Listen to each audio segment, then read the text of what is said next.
देखिए आज हम लोग पढ़ने वाले हैं केमिस्ट्री 10th क्लास के। और इससे पहले हम लोग ये सब पढ़ चुके हैं, आज रिवाइजिंग में चलेगा, है ना। तो रासायनिक समीकरण किसे कहते हैं, केमिकल इक्वेशन क्या, केमिकल इक्वेशन क्या होता है, इसके बारे में हम लोग को पढ़ना है, ठीक ना। तो रासायनिक समीकरण किसे कहते हैं उसके बारे में जानेंगे। रासायनिक समीकरण को हम कैसे संतुलित करते हैं, कितने प्रकार के होते हैं, इसके बारे में आज हम लोग देखने वाले हैं। और आज विशेष रूप से संतुलित करना सीखेंगे, समीकरण को संतुलित कैसे किया जाता है, आज हम लोग इसी को मेन रूप से पढ़ेंगे। देखिए, जब रासायनिक अभिक्रिया में भाग लेने वाले पदार्थों को, रासायनिक अभिक्रिया में जो भी पदार्थ भाग लेता है उस पदार्थ को सूत्र या संकेत के द्वारा जो व्यक्त किया जाता है उसी को क्या बोलते हैं, रासायनिक समीकरण कहते हैं। क्या बोले हम, पदार्थों को सूत्र और संकेत। देखिए, सूत्र और संकेत का मतलब क्या होता है, ये क्या है, एफी। ये एफी जो लिखे है, ये एफी है क्या, ये एफी किसका संकेत है, ये लोहा का संकेत है। CuSO4 क्या बोलते हैं, ये सूत्र है, ये क्या है, सूत्र है। इसको क्या बोलते हैं, क्यूपर सल्फाइड बोलते हैं। क्या बोलते हैं इसको, क्यूपर सल्फाइड बोलते हैं। यानी कि संकेत और सूत्र के द्वारा जो व्यक्त किया जाता है और इसी को व्यक्त करने में जो बनता है, इसी को रासायनिक समीकरण कहते हैं। और रासायनिक समीकरण जो होते हैं वो दो प्रकार के होते हैं, यानी कि यह मुख्यतः दो प्रकार के होते हैं। कहने का मतलब ये हो गया कि रासायनिक समीकरण दो प्रकार के होते हैं, है ना। कौन कौन, संतुलित रासायनिक समीकरण और असंतुलित रासायनिक समीकरण।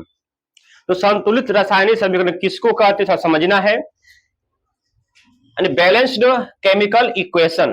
बैलेंस्ड केमिकल इक्वेशन किसको बोलते हैं, वैसा रासायनिक समीकरण जिसमें प्रतिकारक, प्रतिकारक समझते हो, प्रतिकारक समझते हो।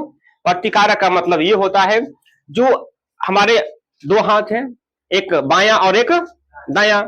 जिस हाथ से खाना खाते हो क्या होता है, दायां, और ये हाथ है बायां, है ना।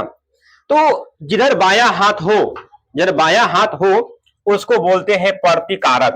क्या बोलते हैं, इसका नाम है प्रतिकारक, ठीक है। या फिर अभिकारक, क्या नाम इसका है, अभिकारक, ठीक है। और जो फिर ये हाथ रखो RHS की तरफ, उसको क्या बोलते हैं, इसको जो बोलते हैं इसका नाम है उत्पाद। इसका नाम क्या है, उत्पाद या प्रतिफल, प्रतिफल, ठीक है। उत्पाद या प्रतिफल कहते हैं। बोले ये बात समझ में आ गया होगा कि प्रतिकारक किसको कहते हैं और उत्पाद या प्रतिफल किसको कहते हैं, ये बात समझ में आ गया। यानी कि एरो के उस पार, एरो के उस पार उत्पाद, यानी कि जो उत्पादन हुआ, इससे जो बना, इससे जो बना उसी को उत्पाद या प्रतिफल कहते हैं। और जो रासायनिक समीक्रिया, रासायनिक अभिक्रिया में जो भाग लेता है, रासायनिक अभिक्रिया में जो भाग लेता है, तो भाग कौन लिए, ये लिए भाग, तब नहीं ये वाला बना। तो जो भाग लेता है उसको प्रतिकारक या अभिकारक कहते हैं। देखिए यहाँ पे क्या बोला गया है कि रासायनिक, वैसा रासायनिक समीकरण जिसमें प्रतिकारक और प्रतिफल में प्रत्येक तत्वों के परमाणुओं की संख्या समान होती है। यानी बोला गया है प्रतिकारक और प्रतिफल, यानी कि दोनों तरफ प्रत्येक तत्व समान हो, बराबर हो, कम बेसी ना हो, क्या हो, बराबर हो, समान हो, उसी को हम लोग क्या बोलते हैं, संतुलित रासायनिक समीकरण कहते हैं। जिसमें समझिएगा, अब Fe plus CuSO4 arrow FeSO4 plus Cu दिया हुआ है ना, ये दिया हुआ है। अब देखिए Fe इस पार में कितना है, Fe इस पार में एक है और इस पार में कितना, एक है। इसका मतलब Fe और Fe बराबर है। ये Fe वाला संतुलित है, Fe वाला संतुलित है। अब देखते हैं Cu1 और Cu, ये भी संतुलित बराबर है। और SO4 एगो, SO4 एगो। अब बताइए क्या ये संतुलित रासायनिक समीकरण है ना, क्योंकि दोनों तरफ तत्वों के परमाणुओं की संख्या आपस में बराबर है, इसलिए ये संतुलित रासायनिक समीकरण हुआ। बोलो आया बात समझ में, बात समझ में आ गया होगा। देखिए और अगला क्या है, अगला पॉइंट ये है असंतुलित, ठीक है। असंतुलित रासायनिक समीकरण, अनबैलेंस्ड केमिकल इक्वेशन, वैसा रासायनिक समीकरण जिसमें प्रतिकारक और प्रतिफल में प्रत्येक तत्वों के परमाणुओं की संख्या समान नहीं होती है।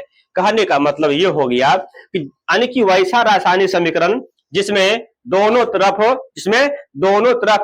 तत्वों के परमाणुओं की संख्या बराबर नहीं हो, उसे क्या कहते हैं? असंतुलित रासायनिक समीकरण कहते हैं। जैसे हो गया AgCl,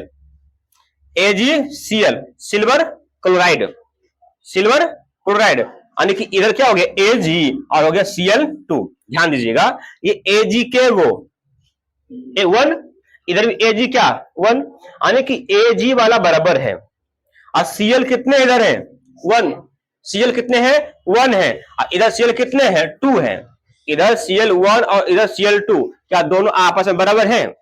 दोनों आपस में बराबर नहीं है, इसलिए ये क्या हो गया? असंतुलित रासायनिक समीकरण हो गया है।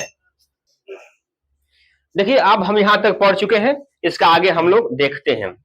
देखिए अब यहां से हम लोग सीखेंगे, अगला क्वेश्चन है असंतुलित रासायनिक समीकरण को संतुलित करने की विधियां को लिखें।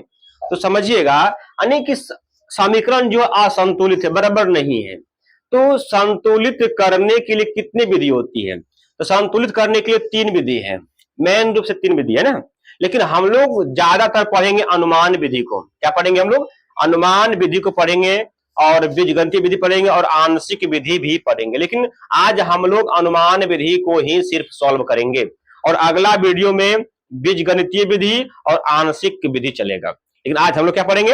अनुमान विधि से हम लोग सॉल्व करेंगे, समीकरण को संतुलित करेंगे। तो देखिए समझिए कि अब सॉल्व करने का तरीका कौन कौन सा है। पहला है बीजगणितीय विधि। क्या है? बीजगणितीय विधि, जब असंतुलित रासायनिक समीकरण जिसमें अणुओं की संख्या को चर मानते हुए, देखो अरे बोला कि अगर असंतुलित रासायनिक समीकरण में या जिसमें अणुओं की संख्या को चर मानते हैं, जो अणु की संख्या जो होती है ना, उसको चर यानी कि XYZ मानते हुए उसको हम लोग संतुलित करते हैं, उसे ही हम लोग क्या बोलते हैं? बीजगणितीय विधि से संतुलित कहते हैं। और नंबर 2 में क्या? अनुमान विधि। अनुमान विधि क्या होता है? जब असंतुलित रासायनिक समीकरण को लघुत्तम समावर्तक के द्वारा, क्या बोला गया है? जब असंतुलित रासायनिक समीकरण को लघुत्तम समापवर्तक के द्वारा यानी एलसीएम के द्वारा अनेक चरणों में प्रत्येक तत्वों के परमाणुओं की संख्या को बराबर किया जाता है, उसे अनुमान विधि से संतुलित कहते हैं। क्या हम बोले? रासायनिक जो समीकरण होते हैं कौन सा? असंतुलित में, उसका जो समीकरण जो है उसमें लघुत्तम समावर्तक यानी कि एलसीएम के द्वारा जब उसको हम प्रत्येक तत्व को बराबर करेंगे, प्रत्येक तत्व के परमाणु संख्या जब बराबर करेंगे, तो उसी को हम लोग बोलते हैं अनुमान विधि से संतुलित कहते हैं। नंबर अगला है नंबर 3, आंशिक समीकरण विधि। आंशिक समीकरण विधि, जब असंतुलित रासायनिक समीकरण में उपस्थित जटिल यौगिक, मानी जटिल में क्या होता है? कठिन से कठिन यौगिक, बड़ा से बड़ा यौगिकों को अनेक समीकरणों में, और इसमें क्या है कि एक कोई समीकरण दिया हुआ रहेगा, उसको अलग अलग करके अलग अलग समीकरण बना के उसको संतुलित करेंगे, उसी को क्या बोलते हैं? आंशिक विधि से संतुलित कहते हैं। बोलिए यहां से समझ में आ गया सबको? चलिए आगे बढ़ते हैं। अब यहां से हम लोग सीखेंगे अनुमान विधि से। क्या है? सभी समीकरणों को अनुमान विधि से हल करें, यानी सॉल्व करना है। यहां से हम लोग क्या पढ़ेंगे? अनुमान विधि से समीकरण को हम लोग सॉल्व करेंगे। ठीक है, क्या करेंगे? अनुमान विधि से इसको सॉल्व कर। देखिए पहले दिया हुआ Fe plus H2O arrow Fe3O4 plus H2, इसको हमको संतुलित करना है। ये संतुलित कैसे होगा? ध्यान दीजिए। देखिए Fe इस पार में कितने हैं? 1 है, और इस पार में कितने? 3 है। ध्यान दीजिएगा, थोड़ा सा दिमाग लगाइए। तो इस 3 है, यहां पे कितना है? 1 है, तो इसको बनाना है 3, तब ना बराबर होगा Fe। थोड़ा समझना है, यानी कि इस Fe को बनाना है 3, तो इसमें 3 गुना करना पड़ेगा। और कभी भी गुना होगा ना तो आगे होगा, क्या होगा, यहां मत गुना कर दीजिए, गलती हो जाएगा। और जब भी गुना भाग जो भी होगा आगे में होगा, ठीक है, कहां पे होगा, आगे में। तो 3, आप बताइए Fe और Fe बराबर हो गया, Fe और Fe बराबर हो गया। अब करना क्या है, O4, O कितने हैं, O 4 है, और O इस पार में कितने हैं, 1, O कितने हैं, 1। अब इस O को बनाना है 4, इस O को कितना बनाना है, 4। तो समझिए कहां से हम पॉइंट पकड़ रहे हैं, इसको बनाना 4, तो यहां हम गुना क्या करेंगे, यहां हम गुना कर देंगे 4 से, गुना क्या करेंगे हम, 4। अब बताइए F3, F3 तो हो गया। अब O4 हो गया, लेकिन ये H2 जो था ना ये बढ़ गया, 4 दूनी 8 हो गया। अरे इधर H2 कितना है, इधर H2 जो है 2 गो है, H कितना है, 2 गो है। अब बताइए इसमें क्या करना पड़ेगा, हमको यहां भी 4 गुना करना पड़ेगा, ये संतुलित हो जाएगा। बोलिए समझ में आ गया, फिर समझा, देखिए समझिए, इधर Fe कितने हैं, 3, इधर Fe कितने हैं, 1, इसमें 3 गुना किए, 3 गो Fe हो गया। अब इसी इसी में चलिए, O क्या गो, O 4 गो, O कितने हैं, 4 गो O है, और ये O 4 गो है, O यहाँ 1 गो है, कितना क्या करेंगे हम, 4 से गुना, तो O कितने हो गए, 4, O इधर कितने हो गए, 4, और दोनों तरफ क्या हो गया, बराबर। अब ये H कितना है, 2, 4 दूनी 8, ये कितना हो गया, और इस पार कितना है, 2, तो 4 गुना करेंगे तब ना 8 होगा, 4 गुना करेंगे तब ना 8 होगा। बोलिए यार, समझ में आ गया सभी को, डाउट नहीं ना है, डाउट है किसी को, चलिए आगे। अगला समीकरण है Na plus O2 arrow Na2O, arrow Na2O। तो देखिए इसको हम लोग कैसे सॉल्व करेंगे। अब Na यहां पे कितना है, Na1 है और Na2 है ना। अब यहां O2 है और यहां O1 है, ठीक है। तो यहां O को पकड़िए, क्या पकड़ेंगे हम लोग, O को, ठीक है।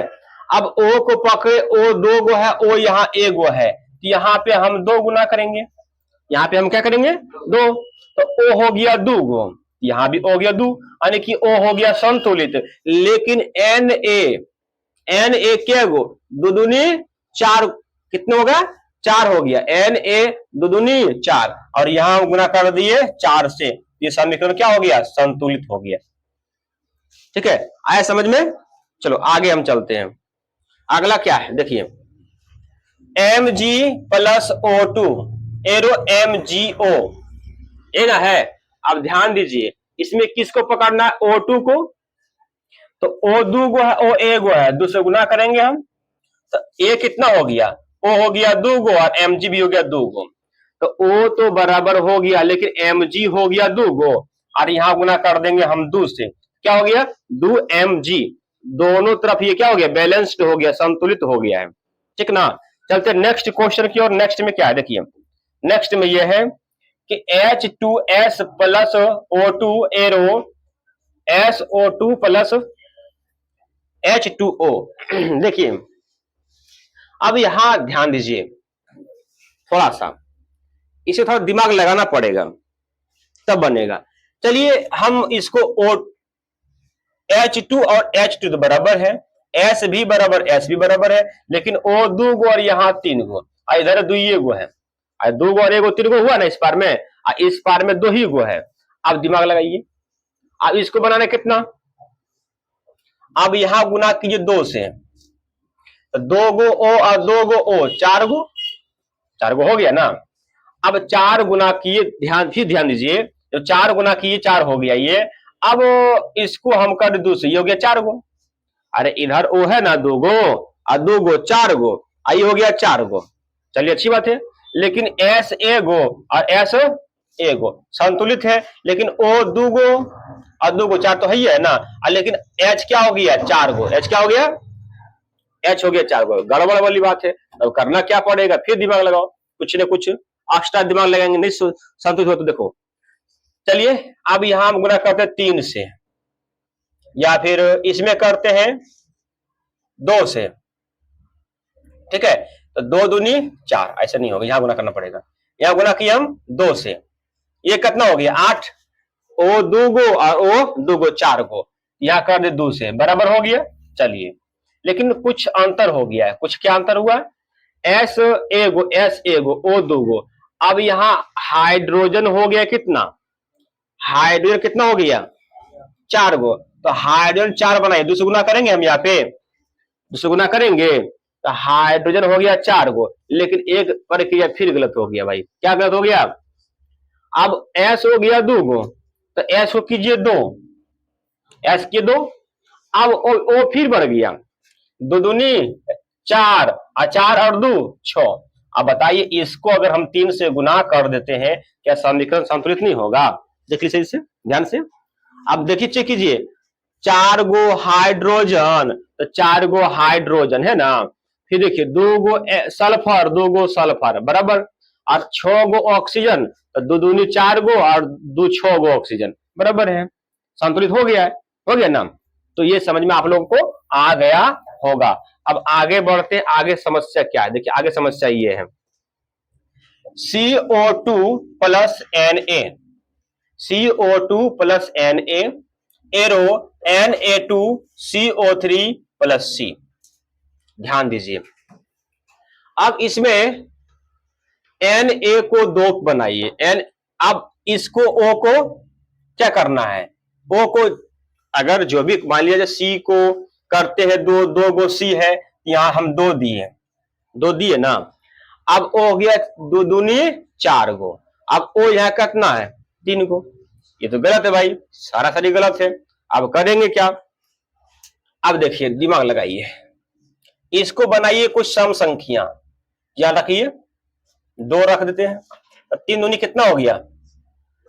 6 हुआ ना।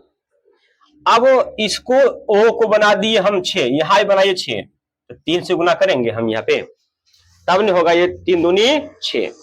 अब ऑक्सीजन हो गया बराबर, ऑक्सीजन हो गया। अगला ढूंढिए, अब कार्बन, कार्बन 3 गो, इधर भी कार्बन क्या गो? देखिए 2 गो कार्बन यहाँ और 1 गो कार्बन यहाँ, क्या गो कार्बन? 3 गो कार्बन। अब देखिए 2 तो बराबर हो चुका है, कार्बन और ऑक्सीजन बराबर हो चुका है। अब बराबर किसको करना है? सोडियम को, Na को बराबर करना है ना। 2 दूनी 4, इसके आगे गुना कर दिए 4 से, क्या सोडियम बराबर नहीं हो गया?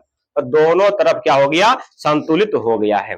दोनों तरफ क्या हुआ? संतुलित हो गया है। चलते हैं नेक्स्ट। देखिए नेक्स्ट में ये है P plus O2 arrow P25।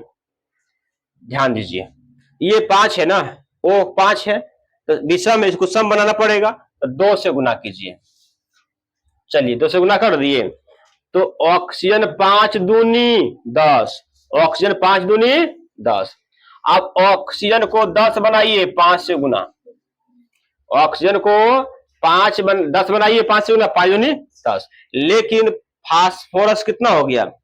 2 दूनी 4, और यहां से 4 गुना कर दीजिए, ये हो गया राइट, बराबर, संतुलित हो चुकी है। ये अनुमान विधि से संतुलित हम लोग कर रहे हैं। देखिए नेक्स्ट क्या है?